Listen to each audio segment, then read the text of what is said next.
Think about the last time you genuinely felt connected to someone. Not a text back, not a like on your post, but truly, deeply seen by another human being. If you had to pause before answering that, you are not alone. And if you are somewhere between your late 30s and mid-50s, research suggests you might be lonelier right now than any previous generation at your age has ever been. That is not an exaggeration. That is what the data is increasingly telling us. Here is what nobody talks about. We tend to associate loneliness with the elderly or with teenagers struggling to fit in. But middle-aged adults are quietly suffering through what experts are beginning to call a loneliness crisis hiding in plain sight. These are people with jobs, mortgages, maybe kids, maybe marriages. From the outside, life looks full. But on the inside, something is hollow. So what is actually happening? Why is this generation specifically so isolated? The first thing to understand is the friendship cliff. When you are in school, friendships form almost automatically. You are surrounded by peers, sharing schedules, experiences, and proximity every single day. Friendships require almost no effort because the structure of life builds them for you. Then you hit your 30s and 40s. The structure disappears.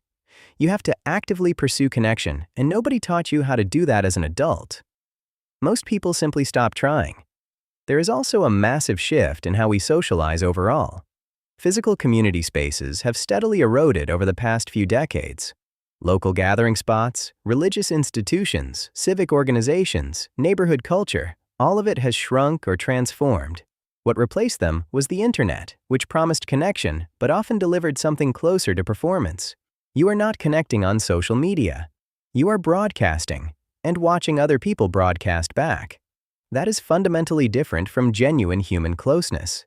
Now, layer on something specific to this generation. Middle-aged adults today came of age during a critical transition window. They grew up with real-world social skills, but then watched technology reshape every social norm before those skills could fully embed themselves in daily adult life. They are caught between two worlds. Too wired to fully commit to old-fashioned connection, but not digital native enough to feel genuinely fulfilled online either. Here is the emotional truth underneath all of this.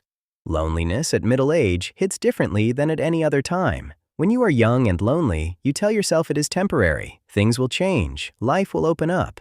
But when you are in your 40s and realize your social world has quietly shrunk to almost nothing, there is a specific kind of grief attached to that. It feels like something has already been lost, not just something you have not found yet. And research supports the health consequences being serious.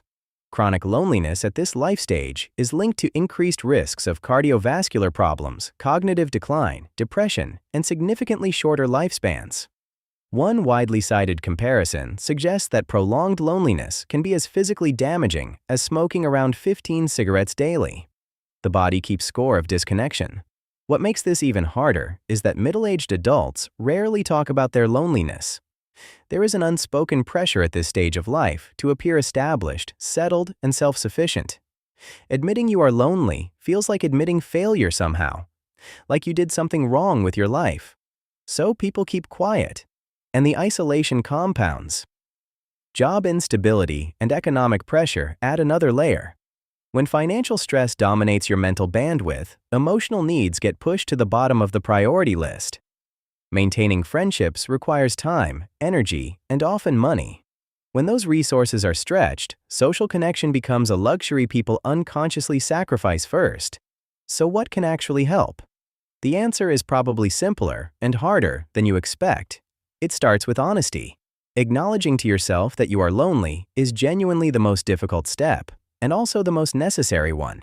Not vague dissatisfaction, not restlessness, but naming it directly.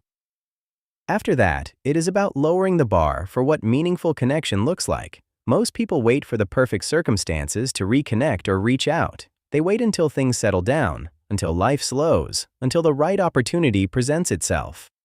That moment rarely comes. Instead, small, consistent efforts compound over time. A message to someone you have been meaning to call. Showing up to something local, even when you would rather stay home. Saying yes when your instinct is to make an excuse. The generation caught in this loneliness trap did not get here through weakness or failure. They got here through a perfect storm of social, technological, and economic shifts that made human connection steadily harder to sustain. Understanding that is not about making excuses. It is about having compassion for yourself and then choosing to take one real step forward anyway. Because the cost of staying disconnected is simply too high. If this resonated with you, share it with someone who might need to hear it. And drop a comment about what you think is the biggest driver of this crisis.